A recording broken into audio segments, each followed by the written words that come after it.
Hi there, this is Mike Evans from the Electric Luddites in Sheffield. This is another in my series of Toolbox for Newbies.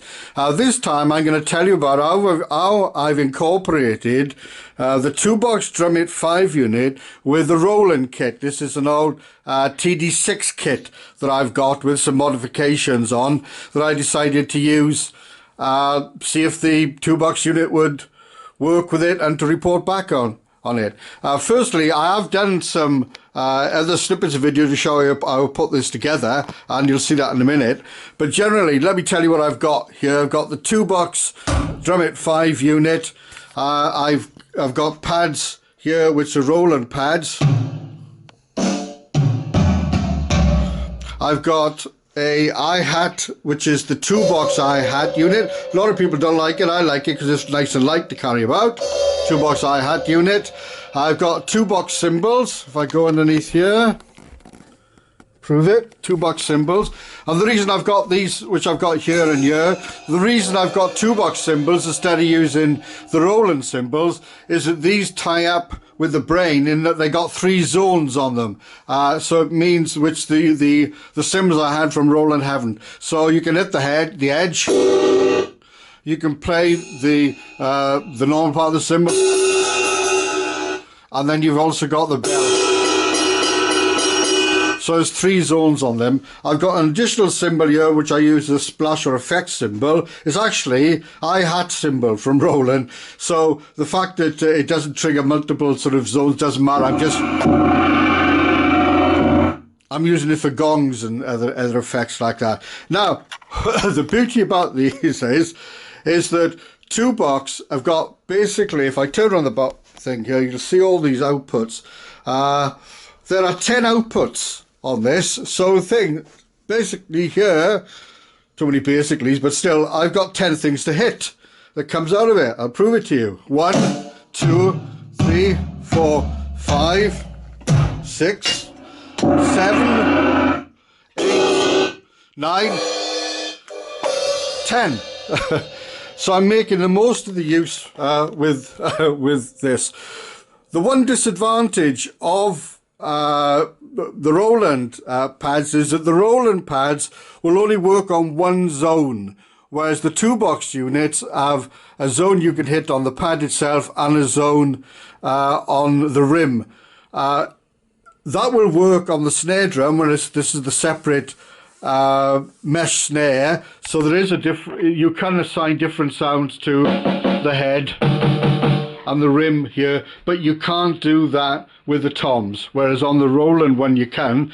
So with Roland, for instance, even though I've got 4 toms, I can have 8 different sounds, but I don't need 8 particular sounds on this kit for the stuff I'm playing, so these work just enough.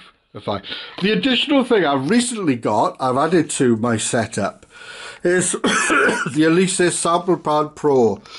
I've got this connected on mono into the auxiliary input of the Toolbox, so I've got 2 volume controls. I can control the volume on the unit here, and I can control it on the unit there. And this I mainly use in my band Electric Luddites for adding sound effects and other pad sounds. And to remind me not to go wrong, underneath here, a very handy spot, as you can see, I put a Bulldog clip, and on the Bulldog clip I got our set list. And if you look at the set list here, I've marked it so it tells me that's the song. The first thing, it tells me what the Toolbox kit is. That's what I call S1 kit. And if I swing around here, don't know if you can see it. Yeah, there we are. It's the Streeplers kit, which I've downloaded, which I've called S1.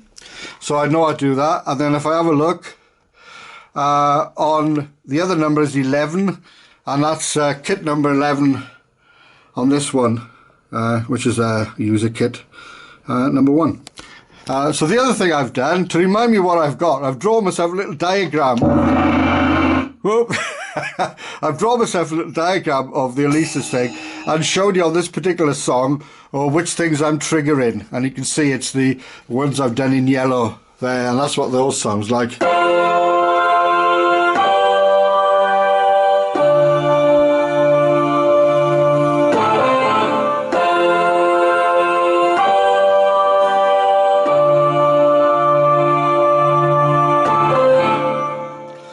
So those are additional sounds that we play in the middle of songs and stuff like this. So I found that useful as well to have those guys there, so it makes it easy. And the Alesis pad is good because it's brightly lit. You can see in the dark where the pads are, and that reminds me which ones to hit. I don't make too many mistakes, I hope. So it does work fine, this little setup. The reason I tried this is because when they brought in the new operating system toolbox, they suddenly found they had a change in here, and they had a change for rubber pads, which they provided the American market. So I thought, oh, well, I'll try it with this, and that's when I found that the two zones wouldn't work on this, whereas they do in the Roland system, but it was okay. The other thing is, of course, I've got 8 other things that I can hit as well as these 10s there. So this setup gives you as a drummer 18 things to bang. Bloody great, isn't it? I like this setup. I like particularly the Roland rack because it folds down very, very small, very neatly. I could just take all the things off, and I'll show you a video in a moment of how I set the rack up and the various bits and pieces I've had to do there. So this is this shows that the toolbox unit will work with a basic outfit like this with Roland. The main thing is, I suppose, you have to have the stereo jacks on it. I know some of the Roland ones have got a hood unit that plugs in, like a UBS unit or something. You need to have the separate jacks on there, but for this sort of pro style unit, it works fine, and the Alesis is really great. A good addition to the setup, I think.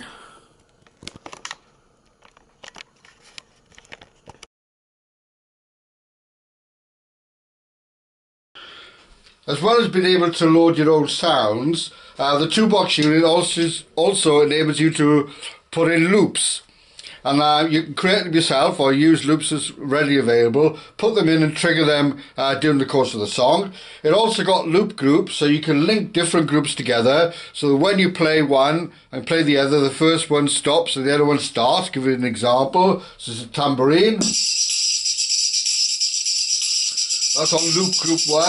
This is also on loop group 1. So when I hit that, that one stops and this one plays. To the tambourine, I've also added then the clave. Back to the tambourine. Tambourine and clave. Tambourine. Knock it to stop. The other thing is you can have different loop groups, so you can have one going for the chorus, another one going for a verse, or you can have one going all the way through. This is a separate one, for instance. So that's playing in the background all the time, looping, and in between you can still play these two.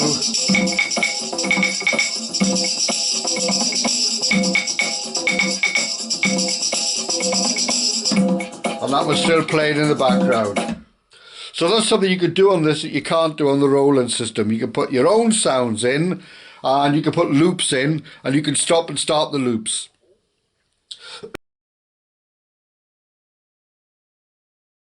So this is the heart of my unit. It's the Roland MD6 model rack that I bought when I bought the MD6 kit second hand, but I've added some modifications on it to do what I'm currently doing. The first thing is I've added an extra piece on the top here. This is a curved bar that I've taken from a Toolbox Mark 1 unit.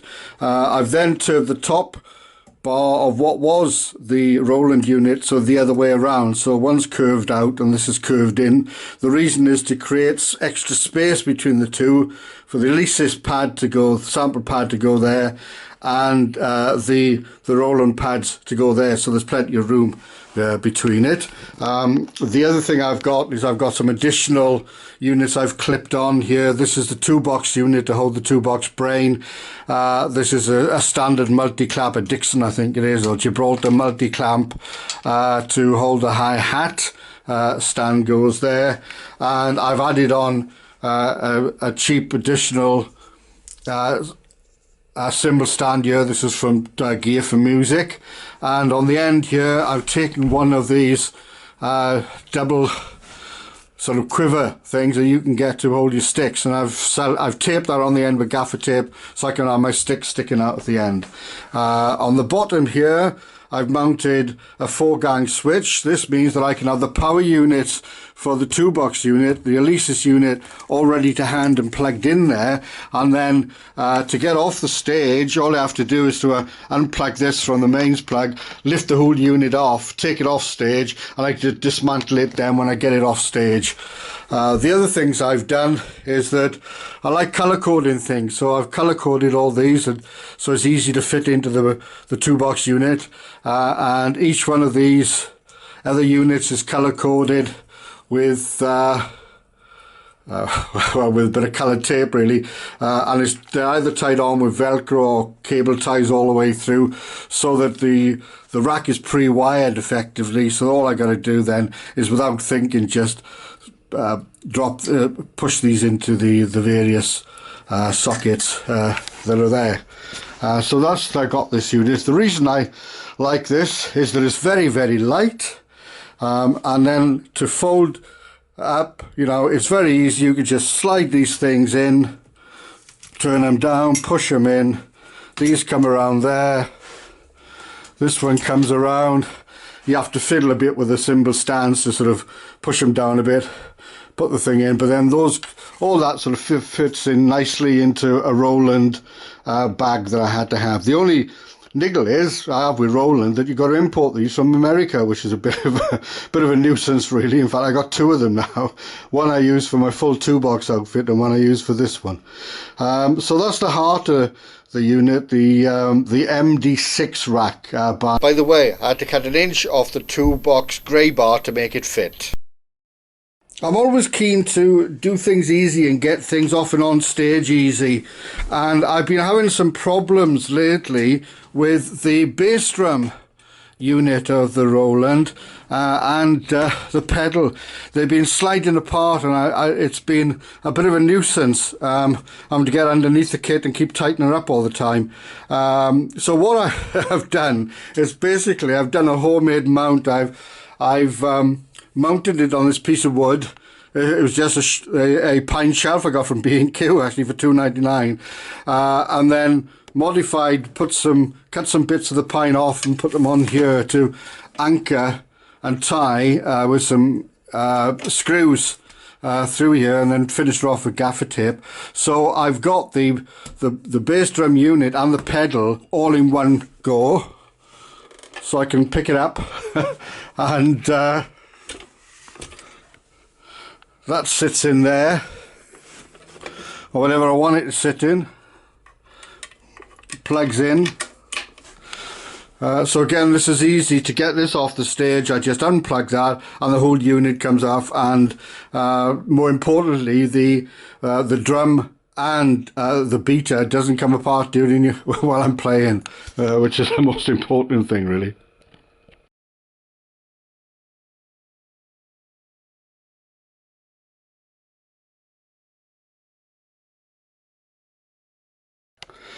So this now shows the next bit which I've added, which is the 2-box hat here, and I've just stuck a few sticks in there so you can see what I was talking about earlier. One thing I should mention is that I'm using the wires that were provided by Roland for the MD6 kit, and the 2-box brain has got more outlets, so I've had to get some other cables and add them on. The hi-hat, for instance, only runs on one cable, whereas the MD6 unit has a cable for the cymbal itself and a cable for the foot plate. So in fact I've had to take those and sort of tie those out of the way to replace them with a single one for the 2-box unit, which has got that. So that's that with the kick drum and the hi-hat in place.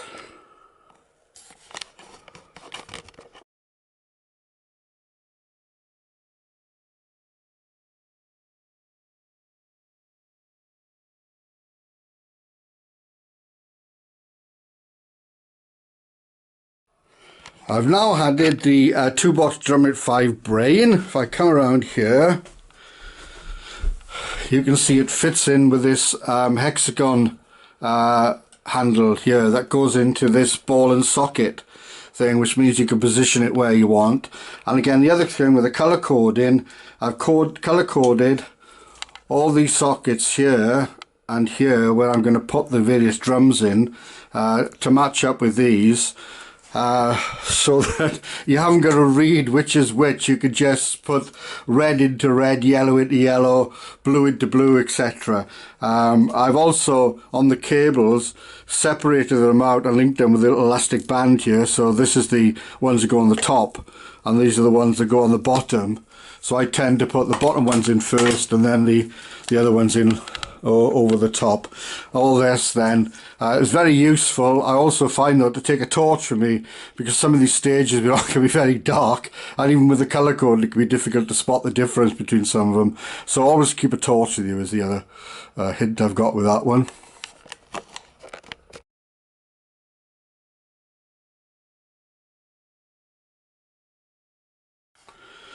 The symbols I'm using are 2-box symbols. If I go underneath there, you'll still see the colour. Yeah, here we are, 2-box symbols. Basically, because working with this brain, I'm able to have 3 zones on it. I'm using the standard rods that came with this kit, which is the Roland one, and this is where I've had to make a slight modification. This is what you get on with Roland. You get this little V-shaped thing because their symbols have got a recess that it slots into, and so what I've had to do is to take these and just add a symbol felt before I put the other symbol on top to protect the underneath of it. But it works quite, it works, apart from that addition there, it works okay, no problem at all. This other symbol, which you'll see later on, the third symbol, is actually a Roland. In fact, I hat I use, but I usually just use it for single hits, such as gongs or cowbells or splash symbol like that. So I wasn't too bothered really about this, just need to be something small.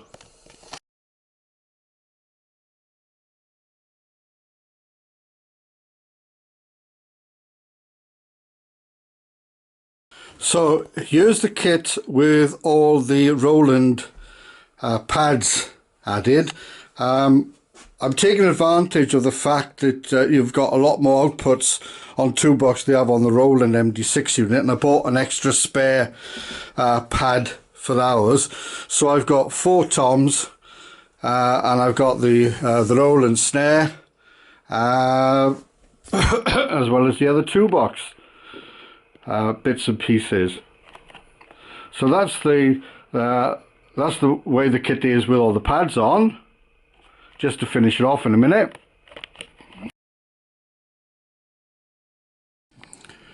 So the last bit is added to the top, which is the Alesis Sample Pad Pro.